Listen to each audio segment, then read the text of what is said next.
If you've been wanting to get into canning your homebrew, but the cost of entry has got you hesitant, Oktober Design recently released a new model in their line of can seamers that definitely lowers the cost of entry into canning your homebrew.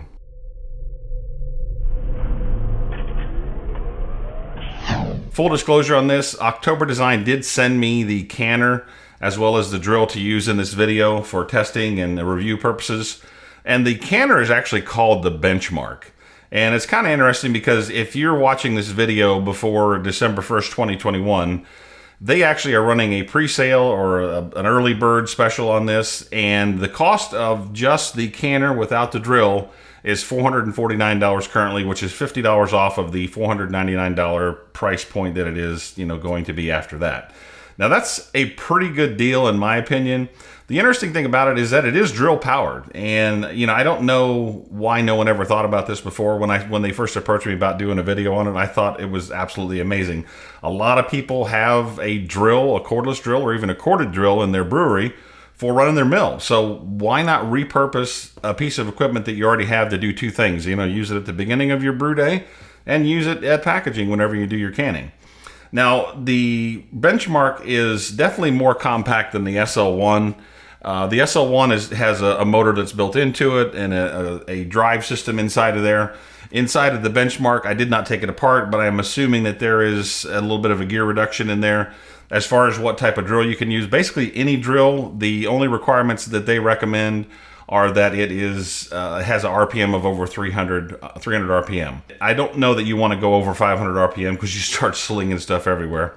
Now, speaking of slinging things everywhere, one of the really interesting aspects of the canner is that it has the front shield that works as the lever that basically engages the can with the chuck on the top up there. I actually wish the SL1 had a shield or something like that was built onto it just like this. I really like the shield on the BenchMK. It's absolutely awesome. As far as operation goes, it's just a matter of chucking the drill onto the shaft on top. It's got a hexagon shaft on top, which basically engages the drill chuck very easily. No issues with that at all. I did have an opportunity to use it to can some beers, and I had no issue with it at all. One of the things that I did find with the BenchMK, and they do say this in some of their videos, their instructional videos online, you do have to be a little bit more purposeful as far as your speed of the canning goes. And I don't know if that's just because of the way it's designed, or I'm not sure exactly what that is. But I did find that I had to go a little bit slower than what I do have to do on the SL1. There was no issue with it canning properly, but I found that if I tried to go too fast, the chuck would actually, the can would stop in the chuck. So I don't know why that is, but it wasn't an issue once I kind of got it down. And these things do take a little bit of time getting used to the motion.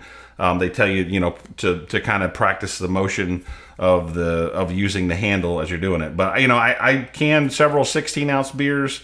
It does come with a adapter for 12-ounce cans. And it worked very well. I've used the SL1 for several different canning operations, and the BenchMK wasn't any different, quite honestly. I actually like the fact that it has a drill.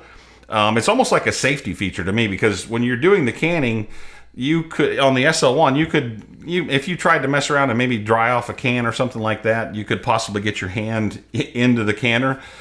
Which wouldn't be good, obviously. But with the BenchMK, it's kind of cool because you have your hand on the drill and your hand on the handle. So and you've got a shield covering the front of it. So it's definitely a little bit more safe, I would say. Not that the SL1 is unsafe, but I think it would prevent you from maybe sticking your hand in there. So that's an aspect of it that's pretty neat.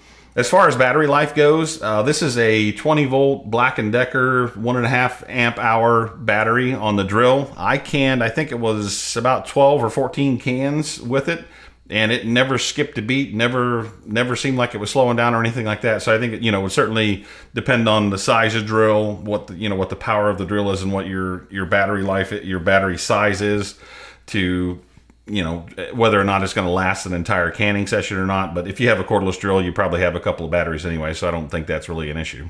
As far as cleanup goes, everything is super easy to clean up. It was kind of funny, subconsciously, I found that I didn't really care about splashing as much on the benchmark as I did the SL1. Not that the motor's close or anything like that. It's just one of those weird things where, you know, when you're using the benchmark, you just got a drill attached to it and everything else is just mechanical. So I really didn't have too much of a care about about getting stuff all over it. And I did, because I had some trouble with the beer gun and the keg that I was using. It was kind of a fiasco, so it was a little bit of a pain, but everything worked absolutely fine. And I gotta say, you know, I know Oktober has a really good reputation for designing great can seamers, and I'm really impressed by the benchmark. It worked just exactly as I expected it to. You know, for the price of entry on it, I think it certainly lowers the price of entry for getting into canning, and I think they really have a great product on their hands. Leave me a comment down below. Let me know what you think of the new Oktober design benchmark can seamer. I'd like to hear what your thoughts are and what your comments are down in the comment section down below. This has been Brian for Short Circuited Brewers. We'll see you in the next video.